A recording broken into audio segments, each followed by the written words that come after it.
Hi there, this is Craig from Ottawa Swordplay. I've got Matthew here with me. He'll be stepping in just a second. And today I want to talk a little bit about distance. And I specifically want to talk about why I believe the distance that we use at Ottawa Swordplay is what was intended by our historical sources. And a little bit of preamble that is important to understand.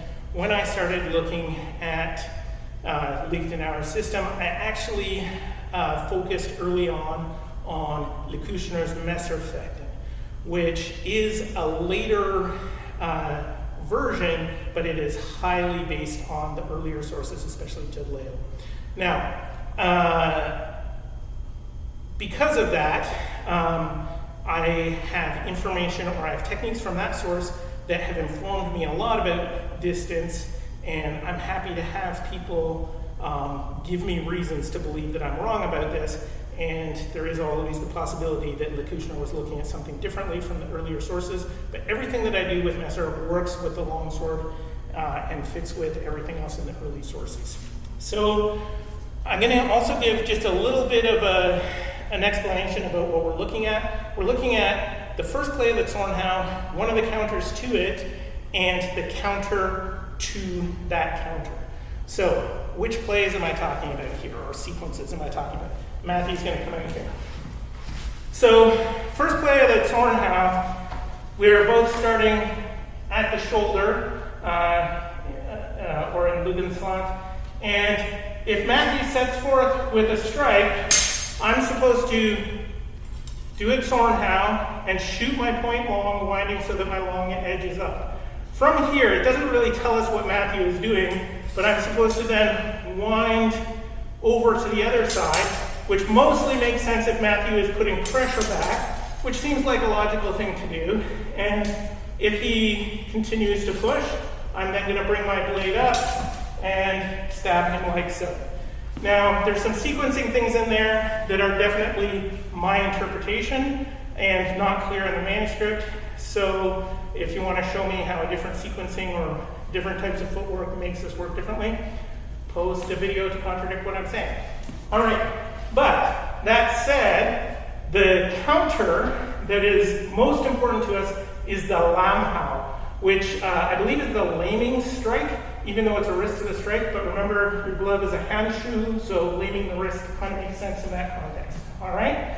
So if Matthew sets forth, and I counter strike and shoot long, and he starts to put pressure on my blade, and I wind back. At this point, if he drops off, he cuts my wrist.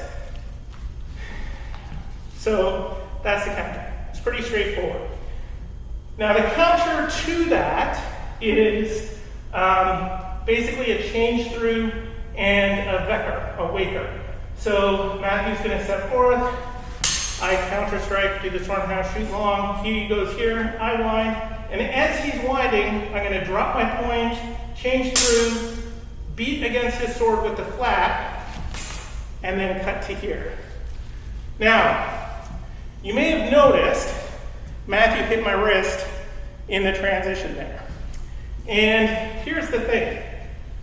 I'm pretty good at this. I practice a lot. At the distance that we're demonstrating this at right now, I cannot do this counter effectively. Matthew hits me every single time if he does the Lamhau correctly. So Matthew sets forth. Yeah, got my wrist.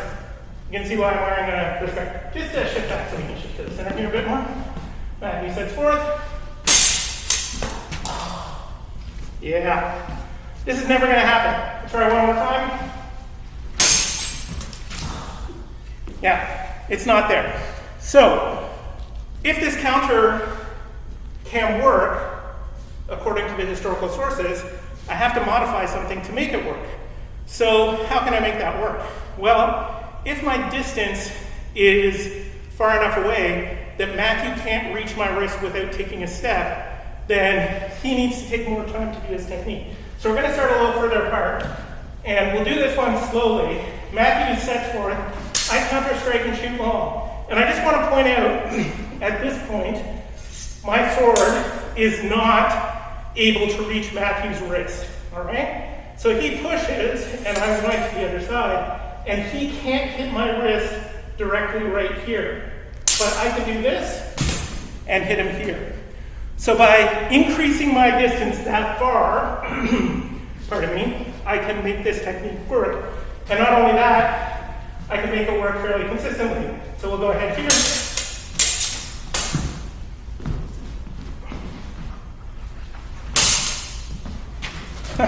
Didn't even have to wake her on that one.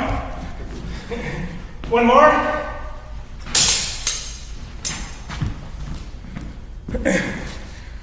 So, this technique only works if we're at that distance. It is one of the first suggested techniques, which means we need to assume the rest of that goes from that distance. Does that limit our other techniques? No, it doesn't. So we're going to go back to the first play of the Zornhau. So if back you set forth, I counter-strike shoot long. I'm still at that distance. He pushes, I wind over, and this time he continues to push. I come up over his blade. I can step in with no trouble, close enough to run him through. We don't need to be closer than that to hit, but we do need to be that far away to be safe. That's my distance on how Lecküchner taught me everything I need to know about distance in a sword fight. Thank you.